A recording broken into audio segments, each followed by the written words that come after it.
Hello,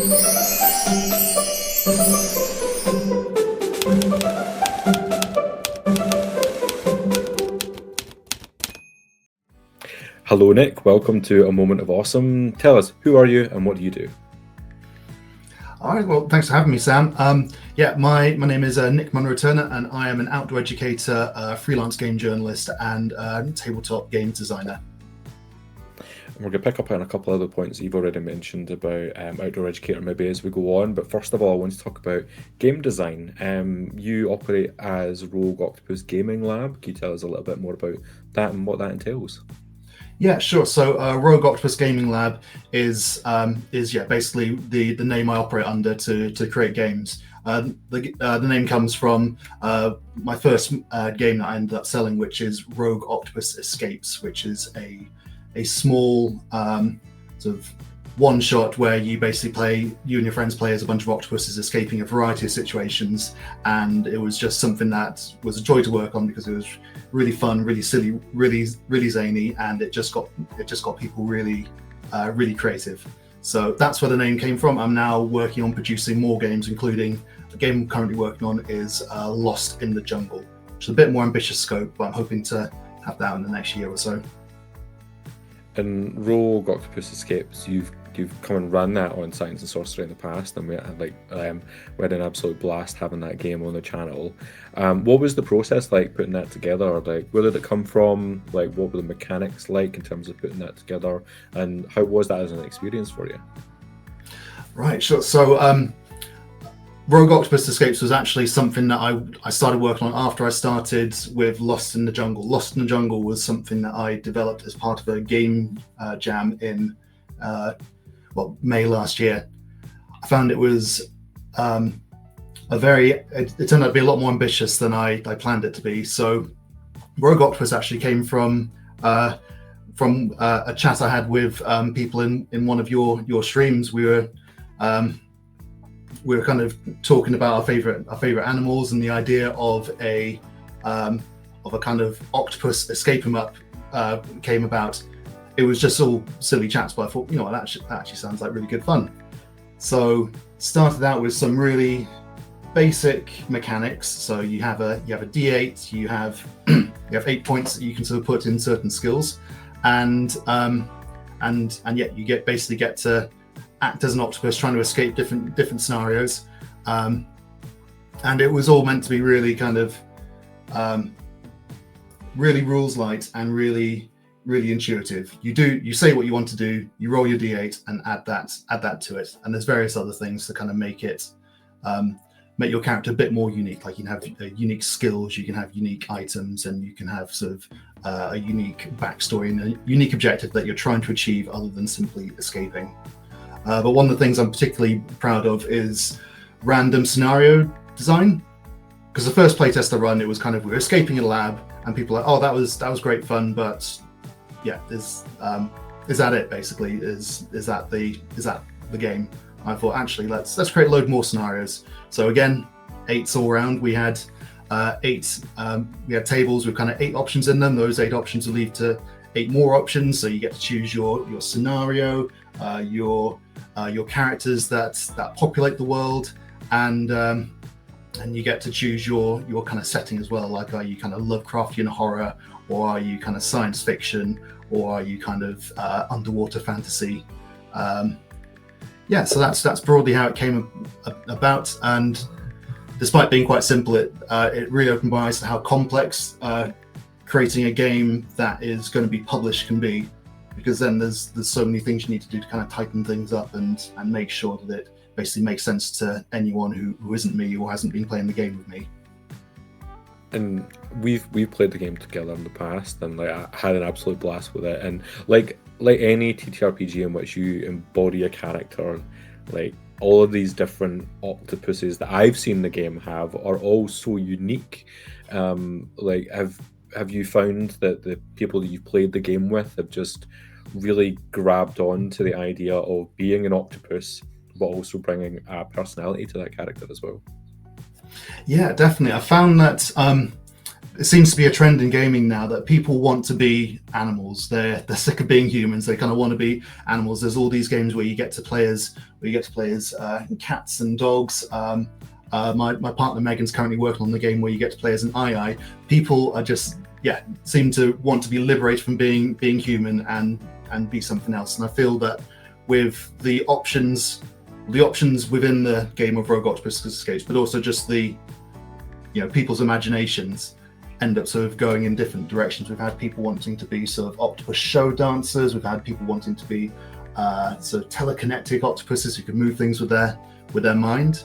So it's been nice seeing people latch onto options within the game, but also just go in completely different directions. That's probably been the biggest joy, just seeing people take it in directions I just didn't even consider.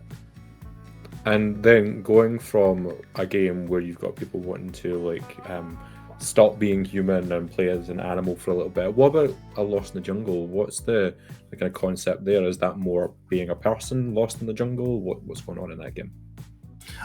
So I guess it's the kind of other side of that. So you play as a person, and the rest of your team are kind of people who are going into this jungle scenario, and I wanted to kind of give a sense of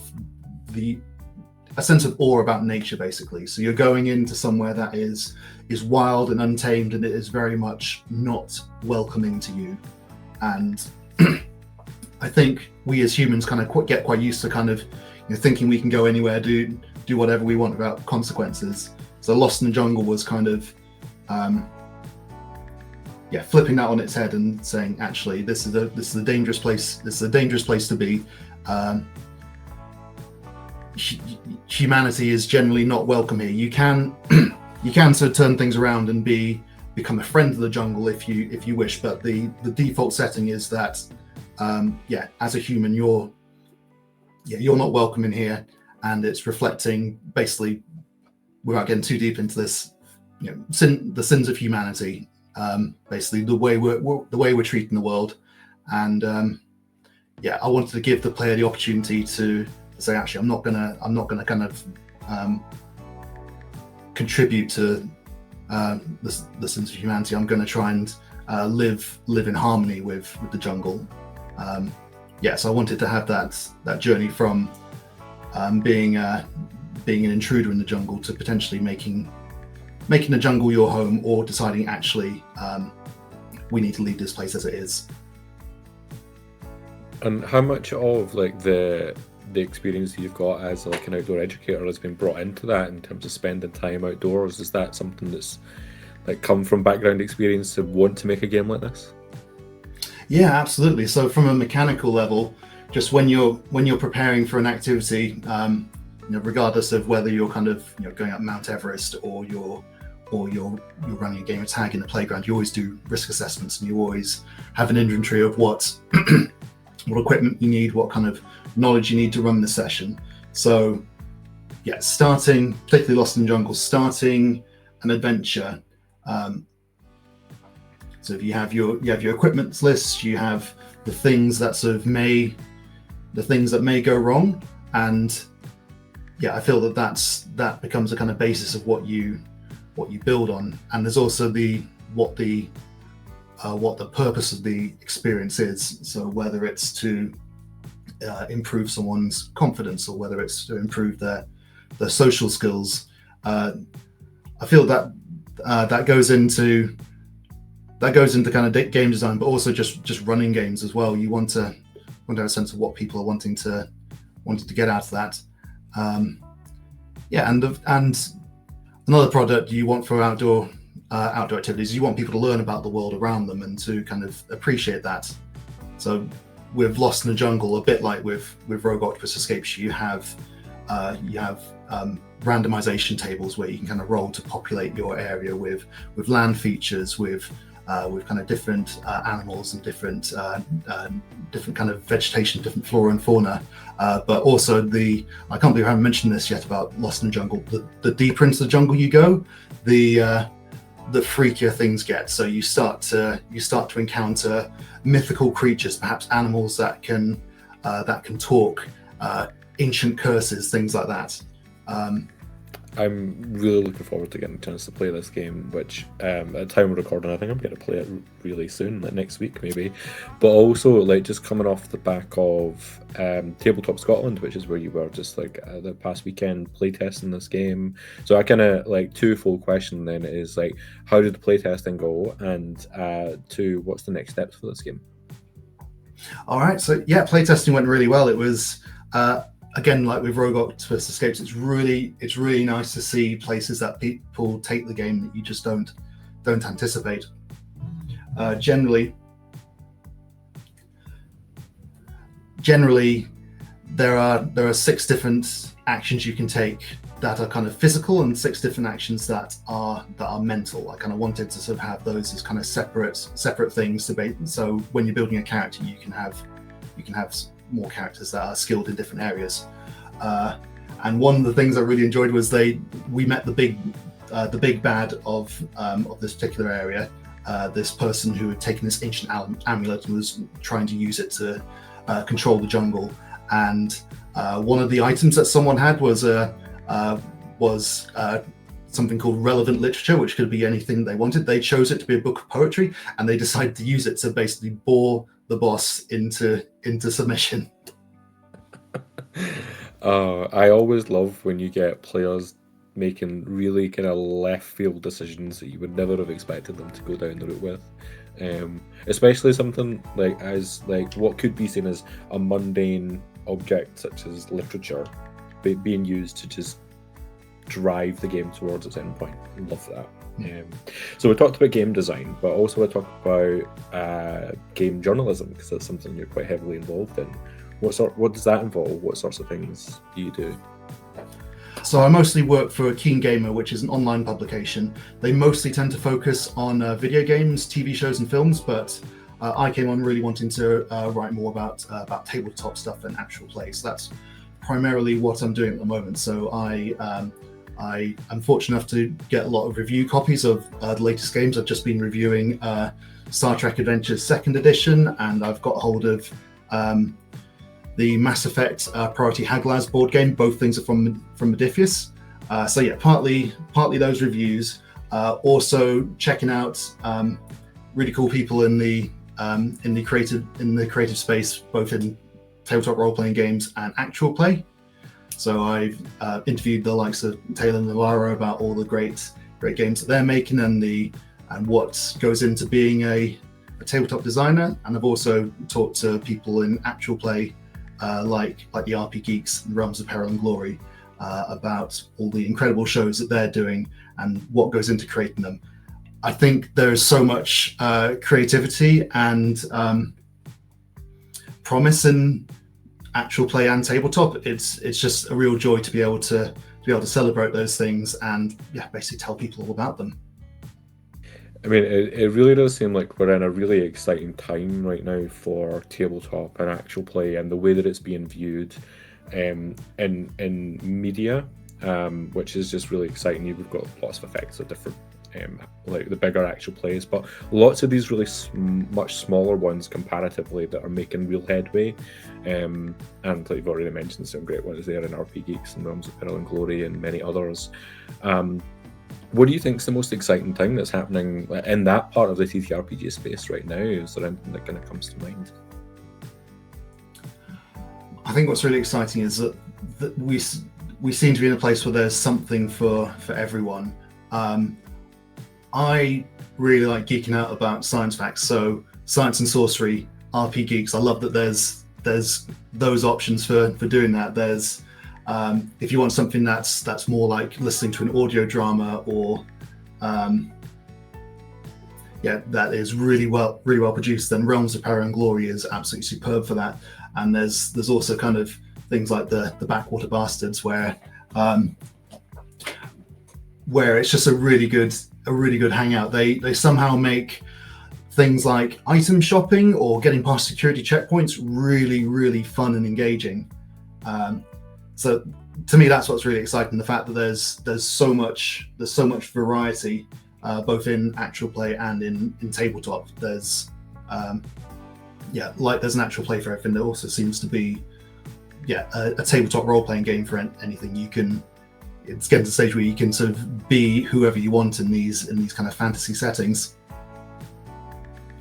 And coming back to the journalism and reviews of games, what sort of advice would you give for anyone who's potentially interested in getting into that sort of world? I think the main thing is to be patient.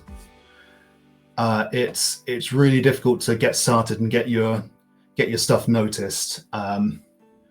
And if you're wanting to get paid well right from the start, then you're setting yourself up for disappointment. Unfortunately, that takes a while to cultivate. So be patient in terms of getting recognition and getting payment, but also at the same time, don't wait for permission. Just get started. Before I started writing for Keen Gamer, I wrote for Zatu Games, and that was for free. And that was I say it was for free. I got discounts on the website, and I occasionally got review games. But before then, I was just doing my own blog, Tall Hobbit Adventures, and that was me just writing. I started that writing about my travels, and I ended up writing more about kind of games and mental health and stuff like that, because while I love going traveling, it's only something I do once in a while, whereas games are something I've always enjoyed, and I think I've always believed that they have a benefit beyond what we all see. I think that they've become really important for our mental health and well-being, and that's been something that's been really good to explore. Yeah, I couldn't agree more in terms of the value that they bring to just making your day a little bit brighter.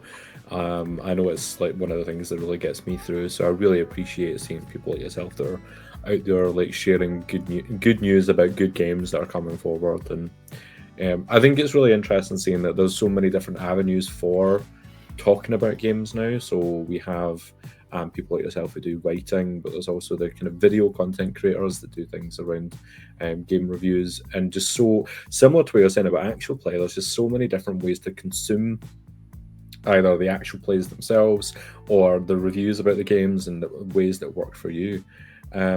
So you mentioned that it's something that you started with your own sort of blog. Is that something that's still going, or is that kind of taking a backseat whilst other things come forward?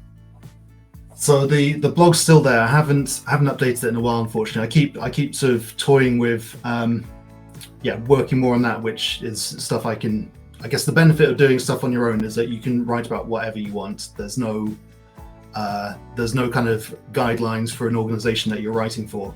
But obviously, if you're writing for organizations, that tends to be seen more, and that tends to pay more.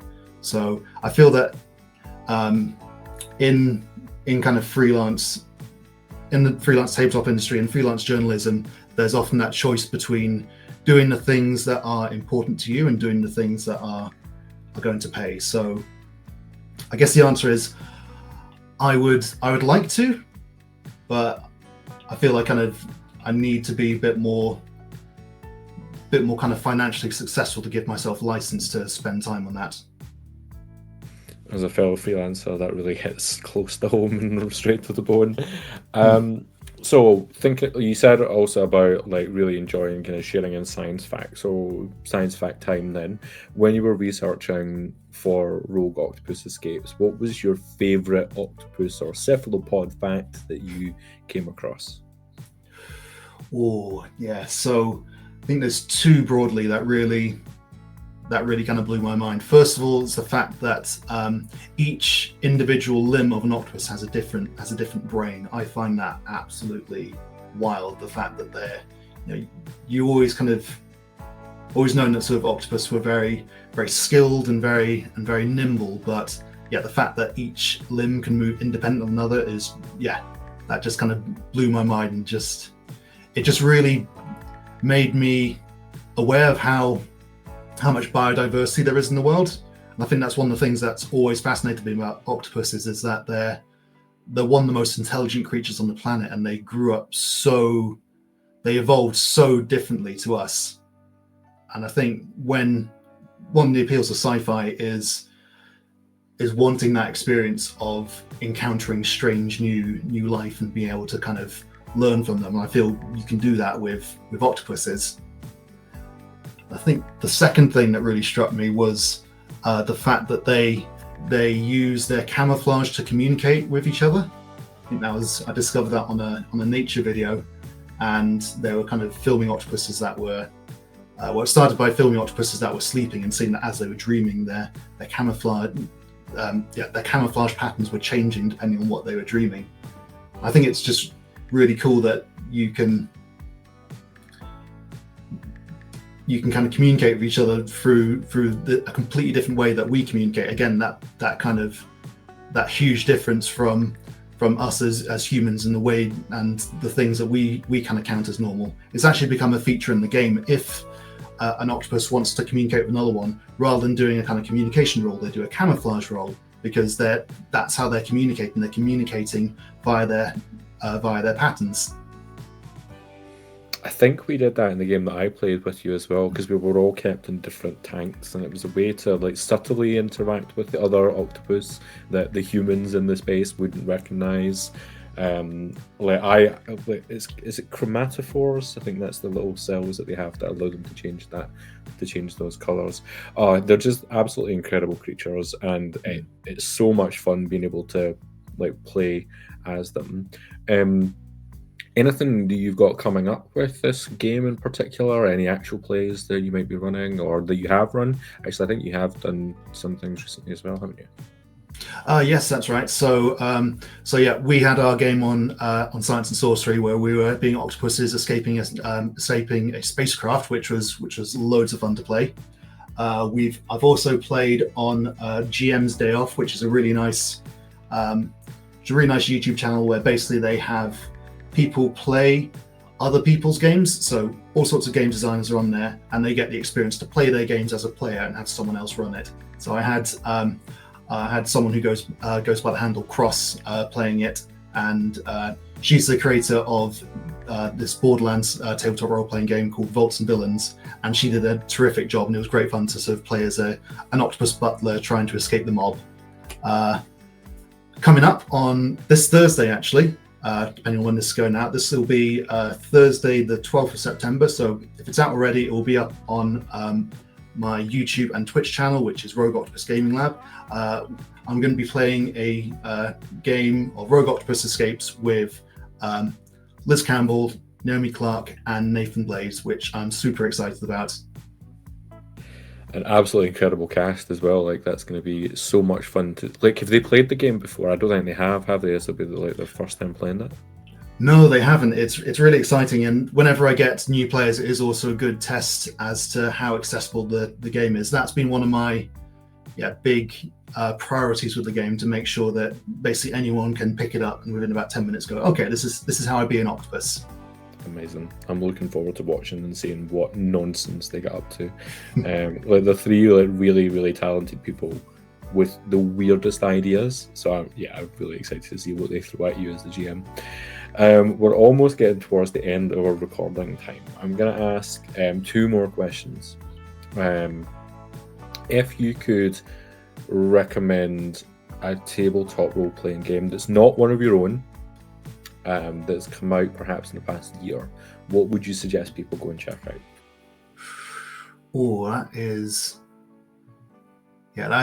tough, because there's so much.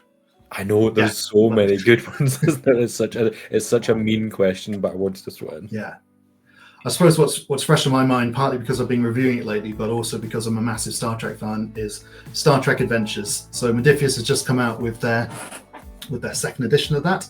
It's a game that's very, very focused on sort of narrative structure. So it's not just that you're having a role-playing game within the Star Trek universe.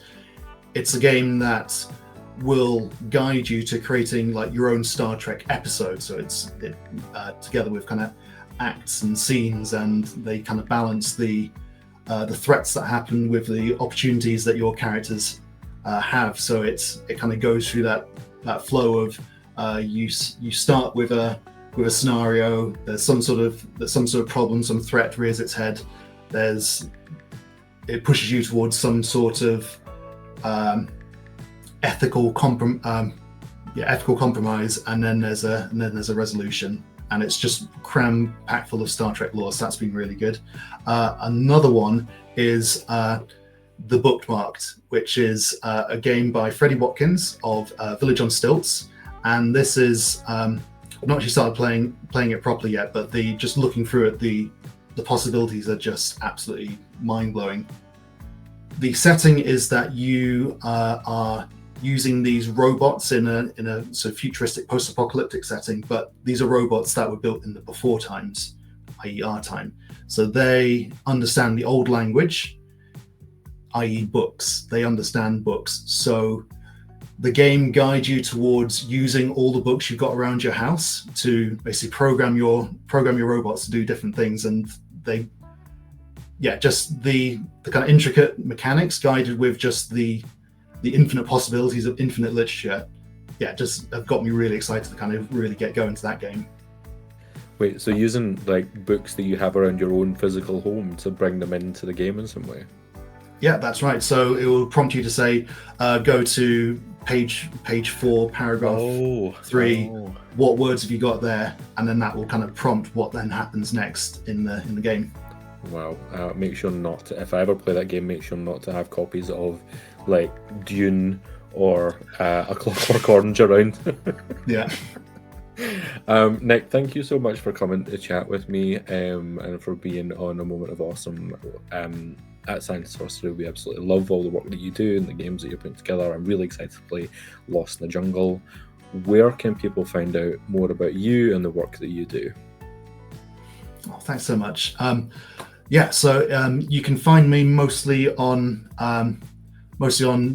Twitter and Instagram. So I'm on there as myself, as Nick Munro Turner, or Rogue Octopus Gaming Lab. So you can find my stuff there. You can also find my itch.io and I keep blanking on this for some reason.